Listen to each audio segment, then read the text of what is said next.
విశాఖపట్నం నగరం మరోసారి ఉలిక్కిపడింది. స్నేహం పేరుతో జరిగిన ఒక దారుణ హత్య ఇప్పుడు రాష్ట్ర వ్యాప్తంగా సంచలనం సృష్టిస్తోంది.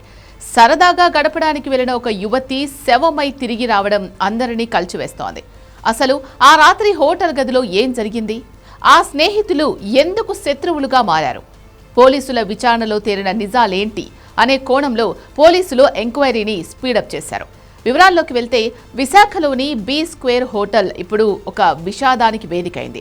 శాంతికుమారి అనే యువతికి ఆమె స్నేహితుల నుంచి ఒక ఫోన్ కాల్ వచ్చింది. అందరం కలిసి పార్టీ చేసుకుందాం, నువ్వు రావాలి అని వారు ఆహ్వానించారు. తన స్నేహితులే కదా అని నమ్మిన శాంతికుమారి రాత్రి 9 గంటల టైంలో హోటల్కు చేరుకుంది. కానీ ఆ రాత్రే తన జీవితంలో చివరి రాత్రి అవుతుందని ఆమె ఊహించలేకపోయింది. పార్టీ మొదలైన కొద్దిసేపటికే స్నేహితుల మధ్య మాట పట్టింపులు మొదలయ్యాయి. పోలీసుల ప్రాథమిక విచారణ ప్రకారం హోటల్ గదిలో యువతికి మరియు ఆమె స్నేహితులకు మధ్య తీవ్ర స్థాయిలో ఘర్షణ చోటు చేసుకుంది. ఈ గొడవ ముదిరి చివరకు స్నేహితులే ఆమెపై భౌతిక దాడికి దిగారు. విచక్షణారహితంగా కొట్టడంతో శాంతికుమారి తీవ్రంగా గాయపడి అక్కడికక్కడే మృతి చెందింది. శాంతికుమారి మరణించిన తర్వాత నిందితులు అత్యంత తెలివిగా పోలీసుల నుంచి తప్పించుకోవాలని ప్లాన్ చేశారు.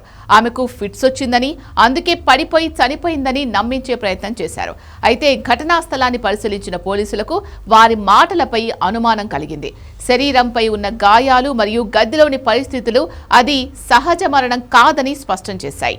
విశాఖ పోలీసులు ఈ కేసును సవాల్గా తీసుకున్నారు. అనుమానితులను తమదైన శైలిలో విచారించడంతో అసలు విషయం బయటపడింది. అది ఫిట్స్ వల్ల జరిగిన మరణం కాదని, పథకం ప్రకారం జరిగిన హత్య అని పోలీసులు నిర్ధారించారు. ఈ కేసులో ఇప్పటి వరకు 4 యువకులు మరియు ఒక యువతిని పోలీసులు అదుపులోకి తీసుకున్నారు. ఈ ఘోరంలో పాలు పంచుకున్న మరో నిందితుడి కోసం పోలీసులు గాలింపు చర్యలు ముమ్మరం చేశారు. ఈ ఘటన నేటి యువతకు ఒక హెచ్చరిక లాంటిది. స్నేహితులే కదా అని అతిగా నమ్మడం, అర్ధరాత్రి పార్టీలకు వెళ్లడం వంటి విషయాల్లో ఎంత జాగ్రత్తగా ఉండాలో ఈ ఉదంతం చెబుతోంది.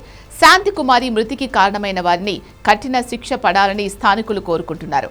ఇలాంటి ఘోరాలు మళ్లీ జరగకుండా ఉండాలంటే చట్టాలు కఠినతరం చేయడంతో పాటు యువతలో కూడా మార్పు రావాలి అని సమాజం కోరుకుంటోంది.